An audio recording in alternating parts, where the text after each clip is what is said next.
So in the following videos, I'm going to do an Excel and all the functions in Excel that you need to know for information systems and technology. So the first 5 functions we're going to do is the sum, average, max, min, count, counter. Now before we do the functions, I just want to let you know all the components of a spreadsheet. Now, what is a spreadsheet? A spreadsheet is everything on here. So everything over here is called a spreadsheet. Now, a number of spreadsheets put together form something called a workbook. Perfect. Now, you see all these over here, these are called tabs. And in a tab, for example, the tab insert, everything over here is called ribbons. This is called a quick access toolkit. This is called a undo button. This is called a redo button. If you look down over here, this is the sheet name. This is a horizontal scroll bar. This is a vertical scroll bar. And this is called a formula box. This is called a grid address or grid reference. So it tells exactly what grid am I referring to or click. And yeah, that's basically it. So let's start. So the first function we can do is sum function. Now, a sum function starts with equals to. Any function you do in Excel starts with equals to. So you press equals to. Then you write sum, you put in brackets, and you put the range in which you want to calculate the sum of numbers from. To calculate the range, now we know we're going to calculate all these numbers. So to basically say from where to where, we start with the top left. In this case, it is L6. So first the letter, then the number. So L6. So we want to calculate from L6 to this number, which is N12. So L6 to N12. So we write L6 to N12. Now, I want you to look at where I said this. So it's a 2 dots, right? Whenever you put a 2 dots in Excel, it means a range. So if I say from that letter to that letter, and if I include those 2 dots, it means it's a range. So don't forget that. Now to run this function, I just press equals to, and there we go. So this is all the sum of all these numbers put together, and that will make it 900. Okay.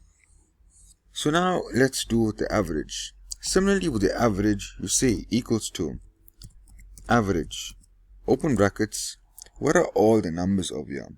It's from this to this. Now, I'm not going to rewrite that. You know what to rewrite. I'm just going to put it in Excel. So L6 to N1, so you write that. And then you close brackets. So I told you the range. That's how you state the range anytime. Right. So the average, which is the mean of all these numbers, is 59.94. To do the max, you say equals to max. Then you put a bracket. Then you do the range. So you know all the time now we're working with the range from L6 to N1, N11. So you put the 2 dots. Then you press equals to, you get 91 as a maximum number. And it makes sense because 91 is the maximum number. So the highest number is the max. Now what's the lowest number, which is the minimum? So it's equal to the minimum, open brackets, this range, and equals to the minimum is 10. Now what is a count and a counter? What's the difference? The way I see counter is A stands for everything.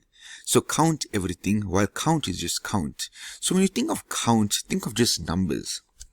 So what I mean is this. So firstly we put count, and then the range. But the range, what I'm going to do, I'm going to do this, but also this. So I'm going to include the 3 empty blocks just for purposes of showing you something, alright? Wait, let's see. Count, capital letters, count. Yeah, so I told you I'm just going to include the range to be all these. So all these 3 blocks here also. Alright, so what this counted is all the numbers from here to here. So see, it's also including these 3 empty blocks. So you see how it never includes the empty blocks. also it counted all these numbers. So 1, 2, 3, 4, 5, 6, so 6, 12, 18. So 18 is all these numbers combined. So if I put a number over here, let's say, because this, I told you this range is including this block here. So when I put something, it's going to change that. That's 19, and it makes sense, right? Because I put one additional number, so it counted that number. But what if I put a word? So let's say I put and.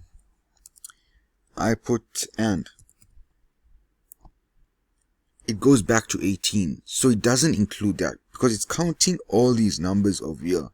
But it doesn't count words. But if I go to counter, which is count everything, it should count everything, including the words. So let me check. And it's 19, you see? So count function counts. So let's see if I'm looking at all these things here, the word and all these numbers. The count function will only count the numbers, so it will leave and out. But the counter means count all. So it's going to count the blocks which has letters. You see, so that's the difference between counter and count. So that is part 1 of XLR functions.